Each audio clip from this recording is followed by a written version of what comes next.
এক, মক্কায় নমান মানে অপরাধ। মক্কায় তখন এক কথা ছড়িয়ে পড়েছে, যে ইসলাম মানে সে আর নিরাপদ না। মুসলমানদের ব্যবসা বন্ধ, সামাজিক বয়কট, আত্মীয়দের ঘৃণা।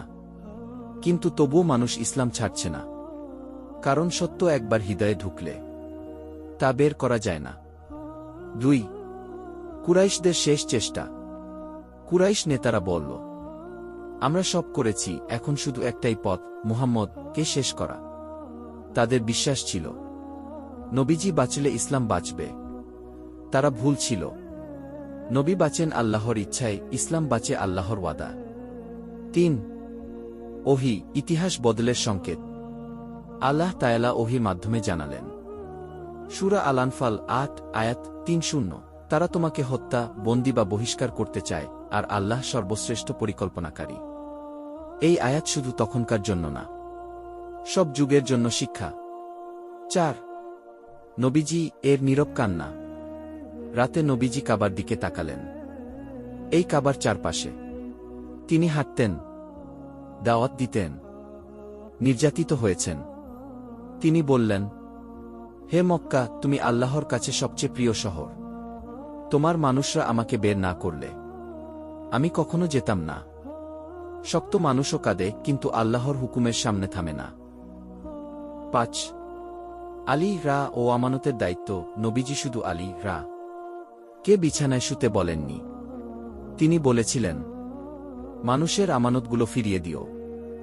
যারা তাকে হত্যা করতে চায় তাদের আমানতও তিনি বিশ্বাসঘাতকতা করেননি। এটাই নবীর চরিত্র। 6, ঘর ছাড়া হওয়ার মুহূর্ত। রাতে নবীজি বেরিয়ে গেলেন, খুনিরা সামনে, কিন্তু তারা দেখতে পেল না। সূরা ইয়াসিন 3-6 আয়াত 9, ইঙ্গিতপূর্ণ ঘটনা। আমরা তাদের সামনে ও পেছনে পর্দা দিলাম। আল্লাহ চাইলে চোখ অন্ধ করে দেন। 7, আবু বকর রা এর চোখের পানি। নবীজি যখন বললেন, আল্লাহ আমাকে হিজরতের অনুমতি দিয়েছেন, আবু বকর রা কেঁদে ফেললেন। তিনি বললেন, আমি কি আপনার সঙ্গী হব? নবীজি বললেন, হ্যাঁ। এই আনন্দের কান্না ইতিহাস। 8, আসমা রা সাহসী কন্যা। হরত আসমা রা আবু বকর রা এর কন্যা। তিনি খাবার পৌঁছাতেন, খবর আনতেন, সব ঝুঁকি নিতেন। কুরাইশ নেতা আবু জাহল এসে তার মুখে চড় মেরেছিল, তবুও তিনি নবীর গোপন কথা বলেননি। এজন্যই তাকে বলা হয় জাতুন নিটাকাইন, কি 2 কোমরবন্ধধারী। 9, আব্দুল্লাহ ইবনে আবু বকর রা। রাতে তিনি মক্কায় খবর নিতেন, দিনে গুহায় এসে বলতেন, কারা খুঁজছে, কোথায় বিপদ। হিজরত শুধু দৌড় না, এটা ছিল পূর্ণ পরিকল্পনা। 10, আমির ইবনে ফুহাইরা রা। তিনি ছাগল চড়াতেন, গুহার পথে ছাগল চালিয়ে পায়ের চিহ্ন মুছে দিতেন, দুধ পৌঁছাতেন। আল্লাহর দিনে ছোট কাজও বড় হয়ে যায়। 1, শাওর গুহা 3 দিনের মাদ্রাসা। এই গুহায় ভয় ছিল, ক্ষুধা ছিল, কিন্তু ঈমান ছিল অটল। নবীজি বললেন, সূরা আত-তাওবা 9 আয়াত 40, ভয় করো না, আল্লাহ আমাদের সঙ্গে আছেন। এই আয়াত শুধু তখন না, আজও মুমিনের আশ্রয়। 1, 2, ছোট সৈন্য বড় বিজয়। মাকসা পায়রা, তলোয়ার ছাড়াই যুদ্ধ জয়। আল্লাহর সাহায্যের জন্য সবসময় সেনাবাহিনী লাগে না। 1, 3, মদিনার পথে নতুন পরীক্ষা। পথে সুরাকার ধাওয়া, পুরস্কারের লোভ, মরুভূমির তাপ। নবীজি বললেন, ভয় পেও না, আল্লাহ পূর্ণ করবেন। 1, 4, ভবিষ্যতের ভবিষ্যৎবাণী।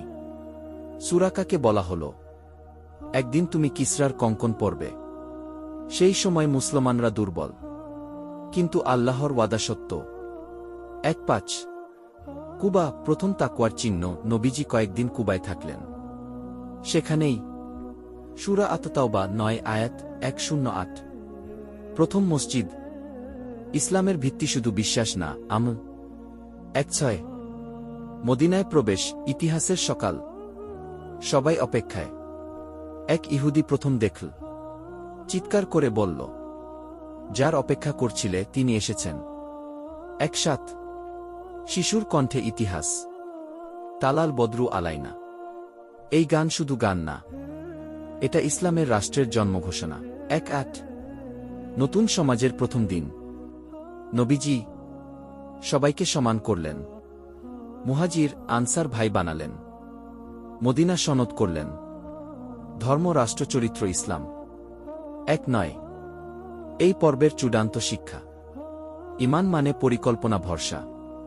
পরিবারও দিনের কাজে অংশ নেয়। আল্লাহর সাহায্য আসে নির্বে। হিজরত মানে সভ্যতার জন্ম।